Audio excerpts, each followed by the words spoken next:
Money in the Bank 2025 is officially in the books, and I just came from the show. Wow, what a night, everyone! It flew by. The entire day flew by. I went to Worlds Collide. I went to Money in the Bank. I saw a lot of wrestling today. I saw a lot of wrestlers, a lot of people, a lot of moves, a lot of stuff. So let's get to it. I want to kick things off with the biggest news that came out of Money in the Bank, which was the return of our truth. Now, every single person in that building was screaming at the top of their lungs, at the top of their lungs, when someone came in a black hoodie and attacked John Cena on the show. Now, everyone was expecting, like, hey, maybe a Roman Reigns or something, right?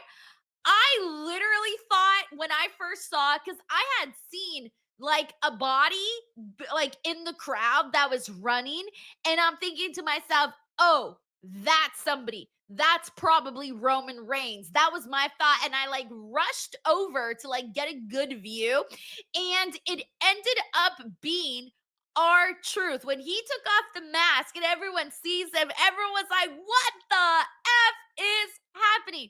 My only reaction was WTF, what is happening right now? And I was so confused. Like I didn't know what was happening, what this meant, what is going on, right? Like what is happening? So I think everybody was thinking along those lines. And of course, like Cody Rhodes and Jey Uso get the win. This was a fun match. Like, I feel bad, but like the matchup itself isn't even the thing to talk about, okay? Like, it was fine. By the way, I do have to compliment Logan Paul because he did hit a really, really cool, beautiful moonsault. Shout out to the moonsault. I marked for the moonsault. The moonsault was really nice. But like, the match isn't even the conversation to me. It almost doesn't even feel like the conversation because the conversation was our truth coming in here.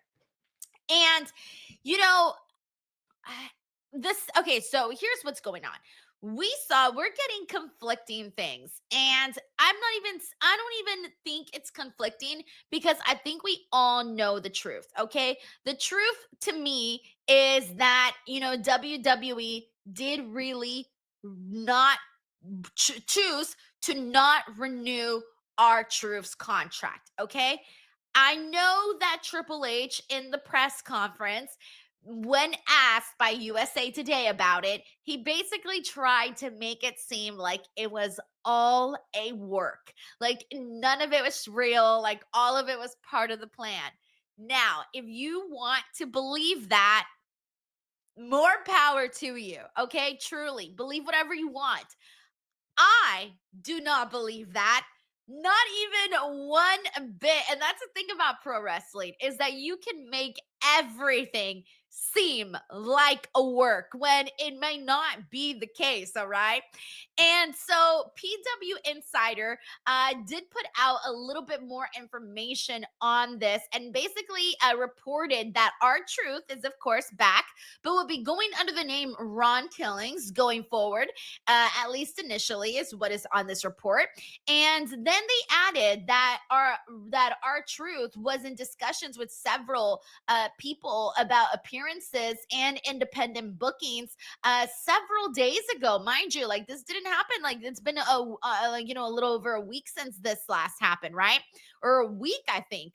And so he said that a PW Insider reported that the decision to bring back our truth happened over the last 72 hours. And he does have merchandise back up on the website. So, over the last 72 hours, these conversations have started up again. And the reason I believe that this happened was because so many people questioned WWE as to why did they do this. Like, it really did kill a lot of morale, not just with the fans, but clearly even people backstage that were so moved by our truth and so moved by the fact that his contract wasn't renewed.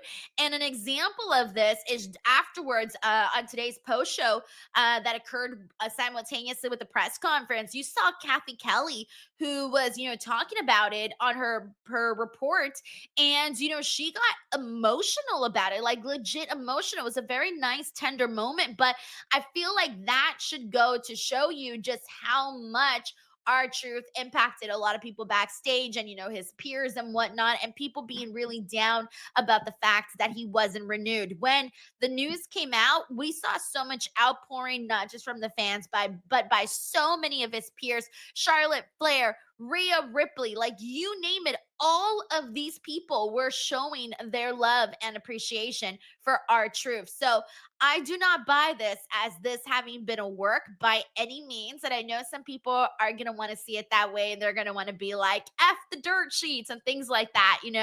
But no, I do think that it was the way that people within the business and fans responded to our truth's contract not being renewed that caused WWE to make some changes. And now they're making it seem like it is part of this story with John Cena trying to ruin pro wrestling, which is good, by the way. I like that they're, incorporating this now as part of the story. So that is where we're at with this. I was so freaking shocked, guys. Like, so shocked. I'm telling you, I thought that was Roman Reigns. Like, I thought it was literally anybody but. Like, I was not expecting our truth during this. Happy he is back. And wow, what a week, man. What a week our truth has had. Insane. So now let's go ahead and get into the women's Money in the Bank match. This is what kicked off the show. And dude, I gotta tell you, one of my favorite parts of the night was simply seeing all of the entrances for the women's Money in the Bank. And hands down, the best entrance of the entire night in terms of the music, the lights, the everything, the reaction the entire night. My favorite entrance was Alexa Bliss. Alexa, I thought the dun, dun, that part of her song, obviously, I'm not doing it justice, but with the lights and everything, oh my God, she felt like such a big deal when she came out. And it was literally like one after the other in terms of like reactions. People were like, oh my God, here's Alexa Bliss, and oh my God, here's Rhea Ripley, and oh my God, here's Stephanie Baker. Like it was just non-stop, and it really felt so star-studded. And all of the entrances and Intuit Dome, guys, it's as cool as I remember it being from the Raw Netflix premiere, and maybe even just a tad bit cooler. Because of course they have the big giant, round screen at the top. They have lights in every single seat. The way that the arena is shaped, it's just very very cool. And so it really just complemented everything nicely. Like even people backstage walking with the LED lights, I just thought that it looked so freaking beautiful, so high end. I do love seeing shows at Intuit Dome. It might be one of my favorite wrestling venues. So the entrances in this match were tremendous. Let's get into this. So Naomi won. Yay, that was the prediction. Lovely. But what I do want to talk about was my favorite moment. So I noticed that Rhea Ripley had a lot of really good moments with a lot of the women where she had, I think, the most confrontations with people because she had some confrontations with Julia. She had some confrontations with Roxanne. She had some confrontations with Alexa Bliss, with Stephanie, who ended up literally doing that freaking head scissors takedown thing that she does on what do you call it, on Rhea Ripley on the freaking ladder. It was so intense. It was one of my favorite moments of the night. Of course, the way that Naomi won too, did the when she threw off Rhea Ripley and Alexa Bliss off of the ladder. That was a very fun moment too. And so there were a couple of highlights in this matchup that I thought hit really nicely. There was a really cool counter with Roxanne Perez and Rhea Ripley in this match. And just overall, I thought they did a good job of trying to make the match feel big, like, because a lot of people were really looking forward to this one. This was the one that I think people were most looking forward to. And they went out there and they tried to show that. I do wish we had a couple more spots in between. I think there could have been a little bit more done in the matchup, but it's still those big moments that are definitely going to stick out for us. And so this was fun, and I'm so glad they went with Naomi. She was the right person to go with. I talked about it so many times, and I'm so sorry, guys. I mentioned this in my previous video for Worlds Collide, but my throat is killing me right now. It is killing me to speak at the moment. I feel like I have a giant lump in my throat, but it's just from so much from, doing Busted Open in the morning and then going to Worlds Collide and then Money in the Bank. It's just a lot. Okay. So I'm sorry if I'm sounding like I could barely get this stuff out there. But anyways, so I did think that I would have sprinkled a couple more bigger moments in the women's matchup, but still, overall, it delivered and it did enough for me to feel like it did enough for me to constitute a round of applause for them, ladies, because they definitely tried to do some really, really cool stuff there. Dominik Mysterio versus Octagon Jr. I spoke about this briefly in my Worlds Collide review, which you can check out here on the channel. But I love the way that they set this matchup at Worlds Collide because, we definitely needed an additional matchup for Money in the Bank. I really thought today's show flew by. I got there, I got myself some food, I ate, I sat down on my seat, I ate my little I bought this box that had like all of these little treats that they had like Money in the Bank cookies, macaroons, and worms and little things like that. Gummy worms, obviously. I ain't the freaking boogeyman. But so I sat there, I ate my little snacks, and before I knew it, the show was freaking over. Like this show went by so fast. And so I'm glad that they added this additional matchup because then it would have gone by even faster. But I love the way that they set it up. Dominik Mysterio being at the show, talking his shit, finding himself in a bout with Octagon Jr. Octagon Jr. is a really good to very fast, very enjoyable to watch. I thought he was the perfect person to have a match with Dominik Mysterio, and for him to have two matches, even better. Putting in that work. I mean, hey, this is not something that we see luchadors shy away from, is working a lot. So I'm very, very thrilled that they did get to have this matchup with Dominik and Octagon Jr. So Dominik did get the win here. This was a relatively quick match. Like I think he only got to show a little bit of what he can do, just a tad bit, but it was mainly just to get an additional match on there and have a little bit more of a gap. The next match we got to get into is Becky Lynch and Lyra Valkryia. So this one here, it did not go the way that I thought it was gonna go. I legitimately thought that we were gonna see Bayley cost Becky Lynch the match. I was actually a little disappointed when Lyra Valkyria lost because I wanted Lyra to defeat Becky. I wanted her to defeat her because I wanted to see Becky spiral. I love when Becky goes crazy on the microphone. I wanted to see that, play out afterwards on Monday Night Raw. I wanted to see Bayley. That didn't happen. And now I'm just wondering, like, when the hell are we going to see Bayley? Like, that's a whole other question, right? And I wanted to see Lyra be just that girl that Becky Lynch could not beat. Now, from my point of view, in the audience, it almost looked like Becky pulled the tights of Lyra. I haven't rewatched the broadcast, but from my point of view, it looked like she pulled a little bit. Hey, maybe Lyra can argue that. And then afterwards, Becky made her, lift up her arm because that's what she was supposed to do. That was part of the stipulation of this matchup. If Lyra lost, thought she was going to have to, raise Becky's hand. And Becky definitely milked that. And of course, Lyra attacked her afterwards, getting some of her heat back for, Becky trying to make her look like a fool by making her, raise her hand. But obviously, Lyra is a woman of her word. She did what she needed to do.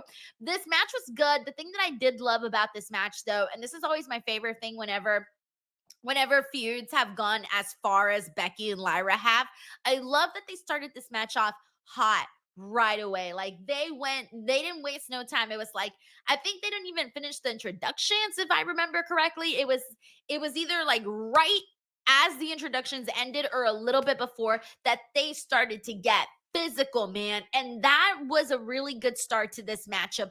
And I'm glad that they did that and that they kept that pacing throughout the entire thing. So I was a fan of this match. The only thing I wish is that Lyra would have defeated Becky Lynch again. And I know so many people are going to be like, no, Denise, she could enough. She's already beaten her too much.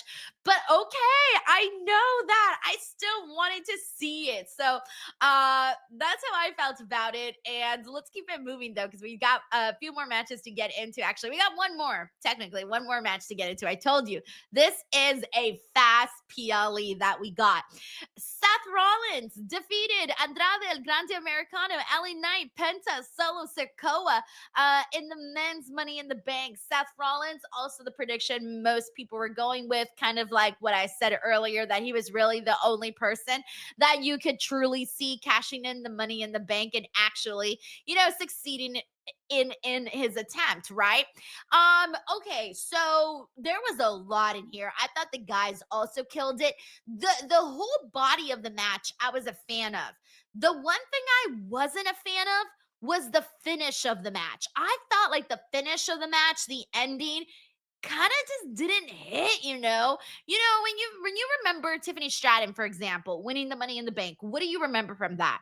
You remember her throwing Chelsea Green off the ladder and she goes right into a table and she grabs that briefcase and it's hers, right? It's such a big exclamation point finish, and we did not have that in the men's. I didn't feel like we did. Like the his little exchange that he had with LA Knight right before that, it just didn't scream. It didn't really feel like a big moment, and I think the ending should have been workshopped so much more. It just did not have that exhilarating feel to it. Like, oh my gosh, we're in a roller coaster. This is the loop, and we're about to end this huge. Nope, that did not feel that way whatsoever to me. However, okay, so at one point, Jacob Fatu goes out there, and he basically turns on Solo Sikoa. He makes it seem like he's going to help him, but he doesn't. And I think we all really knew that that was going to happen, but I thought that was cool too. I thought at one point it felt like the match turned into the Jacob Fatu match. Like everyone disappeared and it was just about Jacob Fatu handling his business with Solo Sikoa. And it was just like everyone dispersed and they like suddenly became invisible because we weren't seeing them. And so finally, there was a moment too. Braun Breaker, by the way, was spearing everybody. I lost track of everyone he speared. I think I at least saw 3 to 4 Braun Breaker spears, all of which I really enjoyed. One of them, I'm forgetting, was it Bronson Reed or was it JC Mateo? He speared someone through the barricade. Sorry, I can't remember right now, but I remember thinking that that was cool. He speared someone also right when he came in. I wasn't even looking at him because I had seen him come in, but I thought like, oh, they're just gonna casually walk in. And I was looking at the action in the ring, and then suddenly from the corner of my eye, I see Braun Breaker spearing someone, and I'm like, oh my god, like all hell has broken loose at this point. So I thought that was good. I thought Penta freaking brought his A game too, man. Like, dude was all over. I thought the guys that I was expecting to do all of the big spots were the ones that were doing the big spots. But all in all, for Seth Rollins to get the win. No CM Punk on this show, by the way. I thought that was a little bit of a bummer. I had been saying, like, even before this show, that I felt like CM Punk should be in Money in the Bank. in the LA market, which is huge. They were chanting CM Punk multiple times throughout the night, and we did not get CM Punk. We did not get Roman Reigns. These are two big people to not be part of these big shows in this big market is wild. Oh, also before I forget, one of the things that like hit me too was when John Cena said that this was basically going to be the end for his farewell in Los Angeles. I kind of forgot that this was like his farewell in LA. I know he had said it for Raw Netflix, but then we got this show here. But I don't know why. But the second he said that, I had all of these memories of me as a little girl going to pro wrestling shows and booing the hell out of John Cena because I have never been a John Cena fan, and I am owning it. I still am not. Anyways, so guys, that was kind of like my thoughts on Money in the Bank. I had a good time. It flew by. Shout out to the Intuit Dome. That was fun. The press conference was really, really fast. It was just Triple H and Becky Lynch who went out to talk. And there really wasn't anything else that really came out of that other than Triple H basically, trying to make it seem like the R-Truth stuff was a work, which we talked about already. And then, he went on and talked about some other business items. I was sad that I didn't get to ask Triple H any questions. I did try. The hand was raised, but you know how it is. Obviously I'm not the only person in those rooms. So, everybody's got to have a turn. Unfortunately, I didn't get my questions in because I was ready to be like, bam, bam, bam, here's what I've got. But it didn't end up happening that way. But it's all right. I did get to ask Becky one question. Cool. And she was also out there, talking about her hot husband, Seth Rollins, and Evolution 2 and Money in the Bank and just everything going down with pretty much everything surrounding Becky Lynch. But there you guys have it.